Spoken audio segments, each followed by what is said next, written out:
नमस्कार मेरे प्यारे साथियों, डेली करंट अफेयर्स में आप सभी का स्वागत है। डेली करंट अफेयर्स में आपको 15 क्वेश्चन करंट अफेयर्स के मिलेंगे जो आपकी प्रत्येक प्रतियोगी परीक्षा के लिए अति महत्वपूर्ण है। तो चलिए आज की इस करंट अफेयर्स की क्लास की शुरुआत करते हैं। 5 सितंबर 2023 करंट अफेयर्स क्लास। पहला क्वेश्चन है, हाल ही में किसने आकाशवाणी और समाचार सेवा प्रभाग की प्रधान महानिदेशक का पदभार ग्रहण किया? तो आकाशवाणी और समाचार सेवा प्रभाग की प्रधान महानिदेशक का पदभार ग्रहण किया है डॉक्टर वसुधा गुप्ता ने। किसने? डॉक्टर वसुधा गुप्ता ने। डॉक्टर वसुधा गुप्ता ये भारतीय सूचना सेवा की वरिष्ठ अधिकारी हैं और 1989 बैच की ये अधिकारी है। 1989 बैच की भारतीय सूचना सेवा की वरिष्ठ अधिकारी है। ठीक है, ये डॉक्टर वसुधा गुप्ता। तो ये आकाशवाणी और समाचार सेवा प्रभाग की प्रधान महानिदेशक बनी है। अगला क्वेश्चन है, हाल ही में किसने डूरंड कप 2023 की ट्रॉफी जीती है? तो हाल ही में डूरंड कप 2023 की ट्रॉफी जीती है मोहन बागान जॉइंट ने। किसने जीती है डूरंड कप 2023 की ट्रॉफी? मोहन बागान जॉइंट ने 2023 की ट्रॉफी जीती है। 17वीं बार ये ट्रॉफी जीती है इसने। किस कौन सी बार? 17वीं बार ये ट्रॉफी जीती है। डूरंड कप की शुरुआत हुई थी 3 अगस्त को। कब शुरुआत हुई? 3 अगस्त को। डूरंड कप का ये 132वां संस्करण था। कौन सा? 132वां संस्करण था। और मोहन बागान जॉइंट ने किसको हराया? ईस्ट बंगाल को इन्होंने 1-0 से हराया। ईस्ट बंगाल को 1-0 से हराया। डूरंड कप 2023 का आयोजन पश्चिम बंगाल के कोलकाता शहर के साल्ट लेक स्टेडियम में इसका आयोजन हुआ। आयोजन कहाँ हुआ? पश्चिम बंगाल के कोलकाता शहर के साल्ट लेक स्टेडियम में इसका आयोजन हुआ था डूरंड कप 2023 का। ठीक है, इसमें गोल्डन बॉल किसे मिला है? नंद कुमार शेखर को। गोल्डन बॉल का पुरस्कार मिला नंद कुमार शेखर को। ठीक है, अगला क्वेश्चन है, हाल ही में देहरादून में किसने ग्लोबल इन्वेस्टर समिट का लोगो और वेबसाइट लॉन्च की है? तो हाल ही में देहरादून में किसने ग्लोबल इन्वेस्टर समिट का लोगो और वेबसाइट लॉन्च की? पुष्कर सिंह धामी। पुष्कर सिंह धामी जी ने उत्तराखंड के देहरादून में ग्लोबल इन्वेस्ट समिट का लोगो और वेबसाइट लॉन्च की है। पुष्कर सिंह धामी उत्तराखंड के मुख्यमंत्री हैं। उत्तराखंड की राजधानी देहरादून। ठीक है, इसका आयोजन भी कहाँ हुआ था? देहरादून में ही हुआ था, जो उत्तराखंड की राजधानी। आयोजन कब हुआ? 8 से। इसका आयोजन कब होगा? 8 देहरादून में ही होगा, उत्तराखंड में। और 8 से 9 सितंबर को इसका आयोजन किया जाएगा 2023 को। 8 से 9 दिसंबर को इसका आयोजन किया जाए, सितंबर नहीं दिसंबर को। इसका उद्देश्य क्या है? इसका उद्देश्य विभिन्न क्षेत्रों में 2.5 लाख करोड़ रुपए के निवेश को आकर्षित करने के महत्वाकांक्षी लक्ष्य प्राप्त करना। इसका उद्देश्य क्या है? विभिन्न क्षेत्रों में 2.5 लाख करोड़ रुपए के निवेश को आकर्षित करने के महत्वाकांक्षी लक्ष्य को प्राप्त करना, ये इसका उद्देश्य है। अगला क्वेश्चन, हाल ही में कानून मंत्री अर्जुन राम मेघवाल ने कौन सा प्रोग्राम लॉन्च किया है? तो हाल ही में कानून मंत्री अर्जुन राम मेघवाल जी ने टेलीलॉ 2.0 प्रोग्राम को लॉन्च किया। किसे? टेलीलॉ 2.0 प्रोग्राम को लॉन्च किया। इस लॉ की इसमें क्या है? इसमें 2017 से लेकर 2022 तक के टेलीलॉ की यात्रा को दर्शाया गया, क्योंकि टेलीलॉ यात्रा की शुरुआत 2017 में हुई थी, तो 22 तक जितने भी क्या हुए इसकी यात्रा को इसमें दर्शाया गया है। ठीक है, टेलीलॉ का लाने का उद्देश्य क्या है? इसका उद्देश्य नागरिकों को निःशुल्क कानूनी मार्गदर्शन करना और प्रतिनिधित्व प्रदान करना, ये इसका उद्देश्य। उद्देश्य क्या है? नागरिकों को निःशुल्क कानूनी मार्गदर्शन करना और प्रतिनिधित्व प्रदान करना। तो कानून मंत्री कौन है? अर्जुन राम मेघवाल, ये नए कानून मंत्री बन गए हैं। अगला क्वेश्चन है, भारत की पहली गोरिल्ला ग्लास मैन्युफैक्चरिंग फैसिलिटी किस राज्य में लगेगी?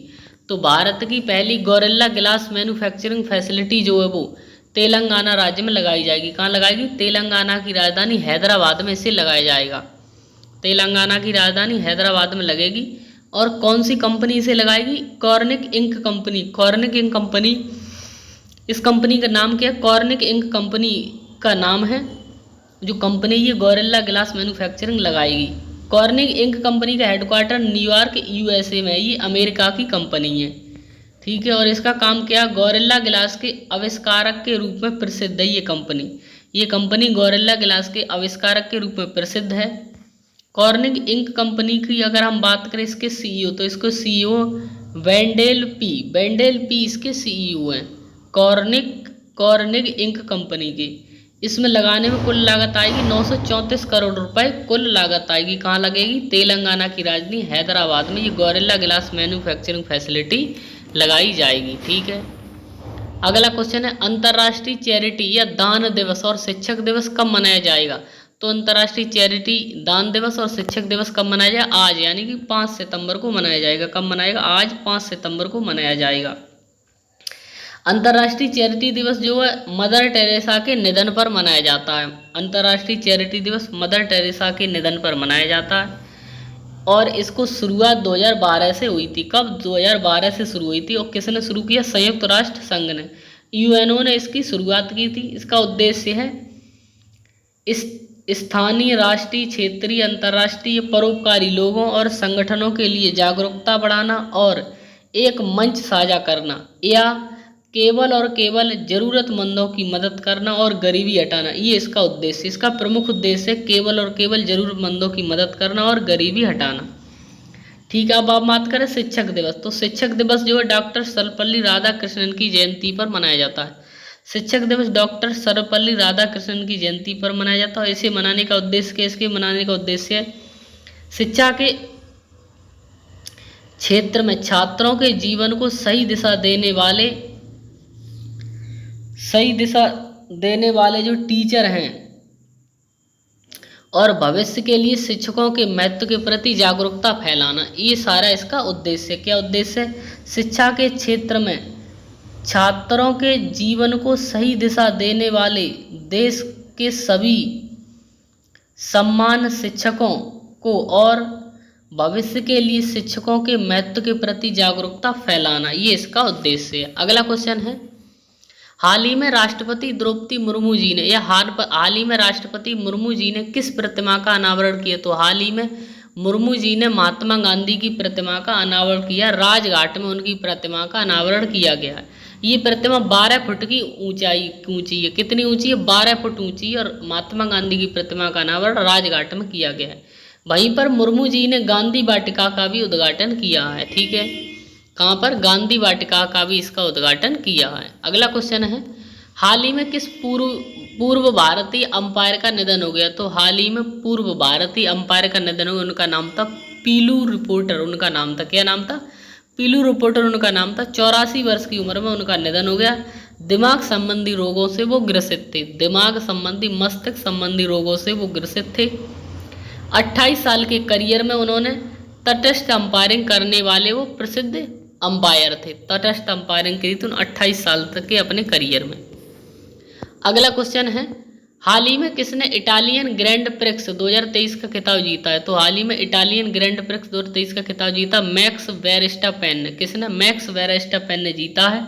ये एक रेस होती है, उसमें इन्होंने ग्रैंड प्रिक्स जीता है।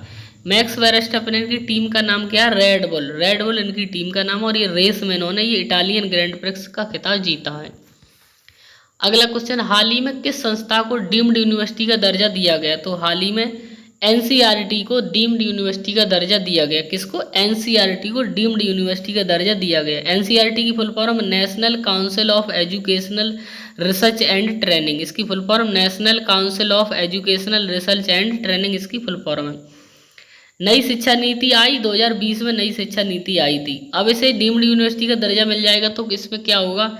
इसमें डीम्ड यूनिवर्सिटी के दर्जा मिलने के बाद एनसीईआरटी ग्रेजुएशन करा सकता है, पोस्ट ग्रेजुएशन कराता है और डॉक्टर्स में कोर्स शुरू हो सकते हैं। इन चीज़ों को भी ये करा सकता है। एनसीईआरटी के वर्तमान चेयरमैन कौन है? दिनेश प्रसाद सकलानी। एनसीईआरटी के वर्तमान चेयरमैन दिनेश प्रसाद सकलानी। अगला क्वेश्चन है G20 शिखर सम्मेलन 2023 का आयोजन भारत में कहाँ किया जाएगा?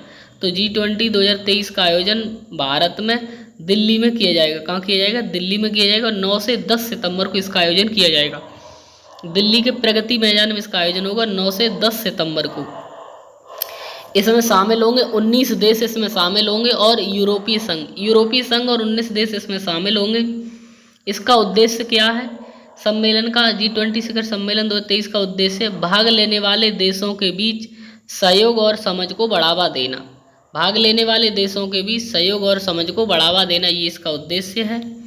इसकी थीम है वसुधैव कुटुंबकम। इसका अर्थ एक तरह से हुआ एक पृथ्वी, एक परिवार, एक भविष्य, ये इसका थीम है। अगला क्वेश्चन है वर्ल्ड वेट लिफ्टिंग चैंपियनशिप 2023 का आयोजन कहाँ किया जाएगा? तो वर्ल्ड वेट लिफ्टिंग चैंपियनशिप 2023 का आयोजन सऊदी अरब की राजधानी रियाद में किया जाएगा। कहाँ किया जाएगा? सऊदी अरब की राजधानी रियाद में इसका आयोजन किया जाएगा और 4 से 17 सितंबर तक इसका आयोजन चलेगा।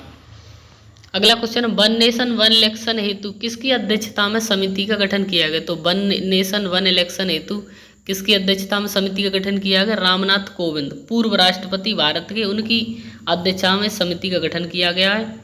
1967 में एक साथ होते थे चुनाव, 1967 तक भारत में एक साथ चुनाव होते थे, फिर 1967 के बाद जो है चुनाव अलग अलग और अलग तारीखों पर होने लगे। तो अब सरकार इसे दोबारा से यही करना चाह रही है, मतलब यही चीज़ों को लाना चाह रही है।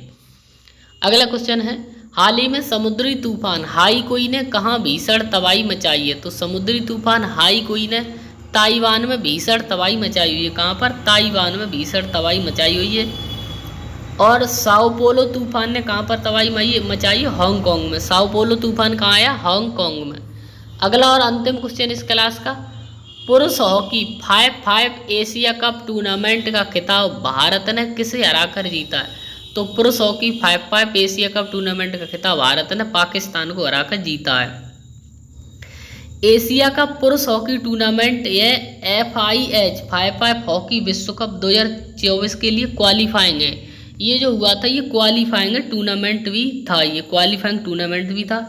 इसमें 10 टीमों ने भाग लिया, ठीक है, और भारत ने किसे हराया? पाकिस्तान को। ठीक है, तो आज थोड़ा मोबाइल हमारा डाउन हो गया तो इसकी वजह से क्लास थोड़ी लेट मिल पाएंगी आपको, उसके लिए माफ़ी चाहते हैं। डेली करंट अफेयर्स की ये क्लास यहीं पर समाप्त होती है। अगर आपको ये वीडियो अच्छा लगा है और हेल्पफुल लगा है तो आप इस वीडियो को लाइक करें, चैनल को सब्सक्राइब करें। धन्यवाद।